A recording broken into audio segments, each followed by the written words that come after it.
Saudara-saudari yang terkasih, selamat pagi.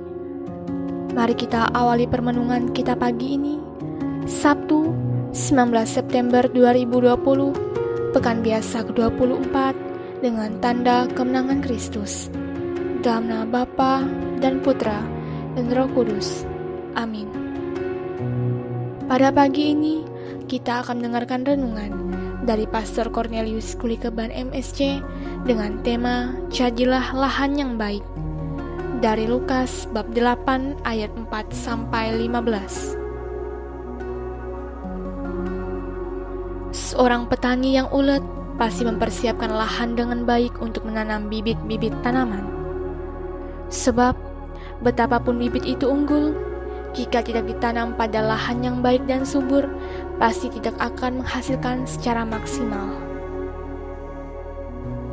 Berbeda dengan perumpamaan Yesus tentang seorang penabur. Penabur ini menaburkan benih tanpa mempersiapkan lahan dengan baik.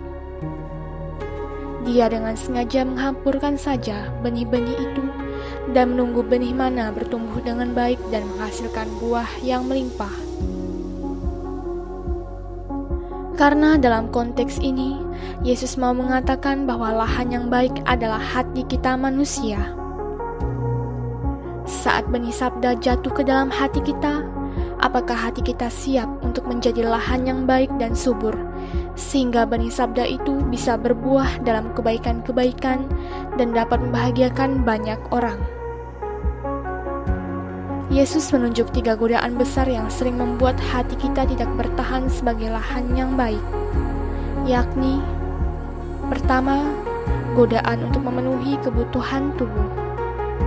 Inilah benih yang jatuh di pinggir jalan dalam Lukas bab 8 ayat 5 dan 12.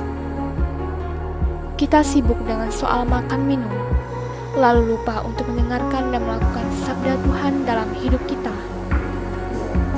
Banyak orang meninggalkan Tuhan dan gerejanya karena faktor ekonomi dan tergoda untuk mengikuti yang lain dengan tawaran kesejahteraan hidup. Kedua, godaan yang berhubungan dengan keselamatan jiwa. Kita bagaikan lahan yang berbatu-batu dalam Lukas bab 8 ayat 6 dan 13. Kita sudah menerima sabda Tuhan sebagai perumahan keselamatan kita, tetapi tidak bertahan terhadap segala macam pencobaan dan tantangan, lalu kita meninggalkan Tuhan sumber keselamatan kita. Ketiga, godaan yang berhubungan dengan keterarahan kita kepada Tuhan sebagai yang utama dalam hidup. Kita seperti lahan yang bersemak duri dalam Lukas bab 8 ayat 7 dan 14. Kadang kita lebih fokus pada harta dan kekuasaan sehingga lupa bahwa segala sesuatu adalah rahmat yang telah Tuhan sediakan bagi kita. Walaupun rahmat itu selalu harus diperjuangkan, namun perjuangan kita tetap bersama Tuhan, sehingga buah-buah rahmat itu tidak membuat kita takabur dan sombong. Kita semua pasti mengalami ketiga godaan itu. Karena itu, hari ini Yesus mendorong kita agar terus berjuang untuk menjadikan hati kita sebagai lahan yang baik, di mana kehendak Tuhan menjadi dasar dari semua perjuangan kita di dunia ini. Maka, sikap pasrah adalah cara kita membentuk hati untuk tetap kuat terhadap godaan-godaan dan mengandalkan Tuhan sebagai kekuatan utama kita. Bercermin pada sang sabda yang mengatakan, benih yang jatuh di tanah yang baik ialah orang yang mendengarkan sabda itu dan menyimpannya dalam hati yang baik dan menghasilkan buah dalam ketekunan. Dalam Lukas bab 8 ayat 15.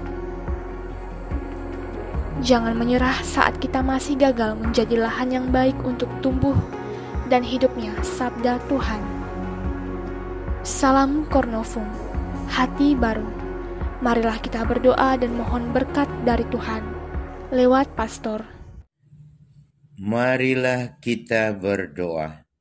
Tuhan Yesus Kristus, Engkau menghendaki agar semua orang menjadi lahan yang baik bagi sabdamu.